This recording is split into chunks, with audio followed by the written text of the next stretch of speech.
Welcome back. In a few moments, you'll hear from Eric Glazer, one of the state's leading condo attorneys, who has been pushing for years for new laws making condos safer. And while we continue to wait to see if the legislature will do anything to address the issue in the upcoming special legislative session, the question remains, did Governor Ron DeSantis do anything to help pass a safety and inspection bill during the last session? And if he didn't, does he care enough about the lives of the more than 3 million Floridians who live in condos to do something about it now? At a recent conference of condo association groups in Orlando, State Senator Jason Pizzo said this about the governor. Black, white, Hispanic, Republicans, NPAs, and Democrats died in Surfside. Okay? So it really shouldn't be a partisan issue. Let me tell you how it is a little bit political, though. The governor exerted no influence whatsoever and no nudging whatsoever, his office, during session that I know of, to get anything passed. This is an election year, and anything that we do is going to cost a couple dollars. The governor never really had an appetite for it, and I said it very early. We're going into an election year. So all those times you saw Ron DeSantis in Surfside for those press conferences, well, apparently once the cameras went away, so did his interest in helping people. I discussed this further with Eric Glazer, who has been warning about a Surfside-style tragedy for years. I recently heard him on the Herald podcast Collapse and wanted to talk to him myself. I asked him what he thought about the legislature's failure to do anything to pass condo reform this year. It is a stab in the back to the 98 victims and all of their families, period. This was the year that was supposed to be finally the year that's going to require major changes for building safety, for reserves, etc. And it boggles my mind that the House and the Senate, which are both controlled by the same party, could not come to an agreement on how to fix this. So again, to me, it was a slap in the face to the 98 victims. Terrible, embarrassing. Why do you think it didn't get done? You're hearing different versions. One version is that the House wanted basically an all or nothing bill. They were not willing to concede that unit owners be allowed to waive reserves at all. The Senate was willing to give an opportunity to allow unit owners to waive reserves if at least 2/3 of the unit owners voted for it, instead of a majority of a quorum as we have now. So those things could have been worked out in a room. You know, there was some minor differences between the two. As a matter of fact, the Senate passed a bill 38-0 that says, let's have the state do, all the other counties in the state, let's have them do building inspections, just like Dade and Broward requires. The 40-year certifications, that's obviously something we can agree about.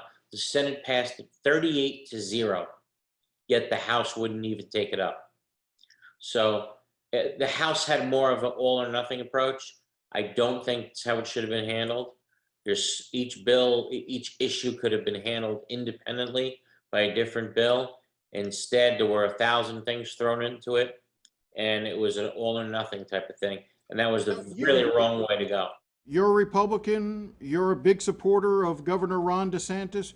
You wrote Governor DeSantis in March telling him that he was being failed by the legislature for not having passed anything. Talk about that. Why didn't the governor do more this time to help pass this legislation? I think, quite frankly, the governor should have done more, should have stepped in, should have mandated that the parties come to some resolution, should have thrown the couple of people from the House and a couple of people from the Senate in the room, perhaps with a mediator, someone who can actually mediate the dispute. It was such an important, obviously the most important topic that the legislature should have dealt with this year. When you think about it, the most important topic that the legislature should have dealt with this year, after 98 people died, was completely ignored. It's hard to believe. And both the House and the Senate are controlled by Republicans, by wide margins, as a matter of fact. There is no reason why they couldn't have come to some agreement when it comes to safety. Both sides, I'm a mediator for 20 years, 15 years, whatever it is, and I mediate many cases. At the end of the day, if both sides feel like they got a little cheated, that's a good mediation, right? But a fair result was achieved.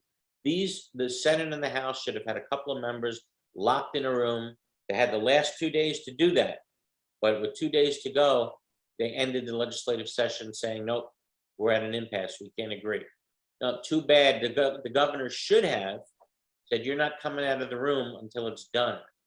Because I'll tell you something, if another building falls, God forbid, during Ron DeSantis' term, I think his political career is going to suffer tremendously. I really do.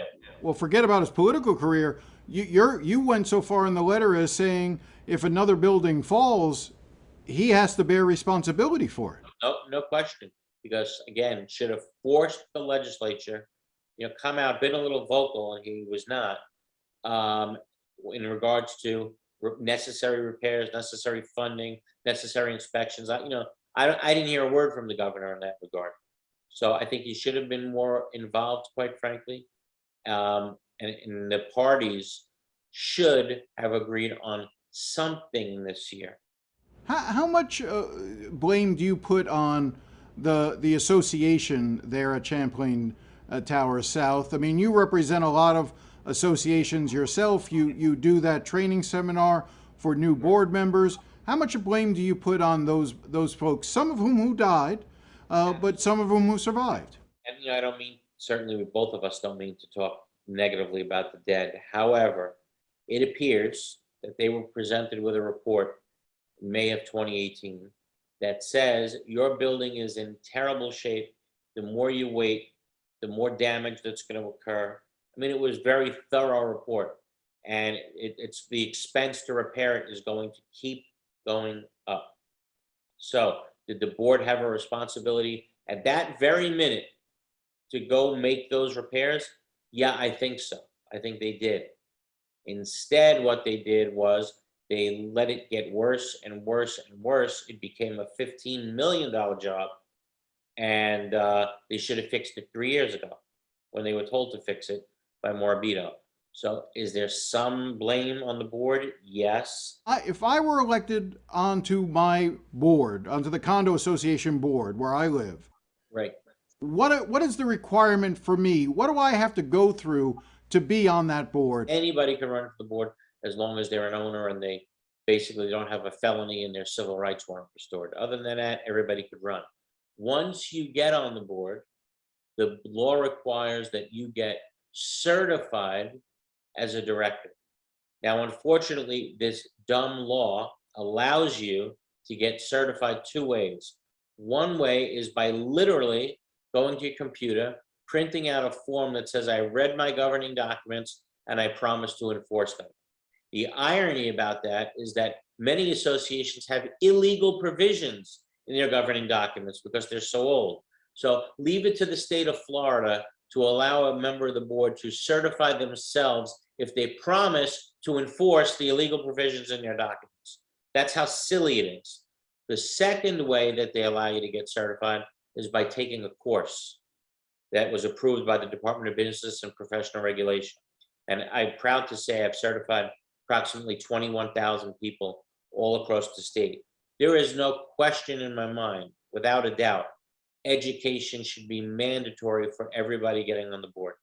So it would make sense, and this was one of the parts of the law, is that rather than having people, members of the board, just sign themselves as certified, the law could be changed to include a provision that they have to take a class, whether it's from you, somebody else, free of charge, that would allow them to get this necessary information to serve on a board. Right now, they're not required to. We could make that a requirement. Absolutely. In fact, Senator Ana Maria Rodriguez and Representative Daniel Guerrero from South Florida, both from Miami, a couple portions of Miami, at my request, asked me to prepare a bill that would do just that.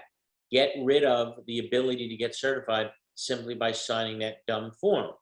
So I drafted the bill. It was filed in both the Senate and the House.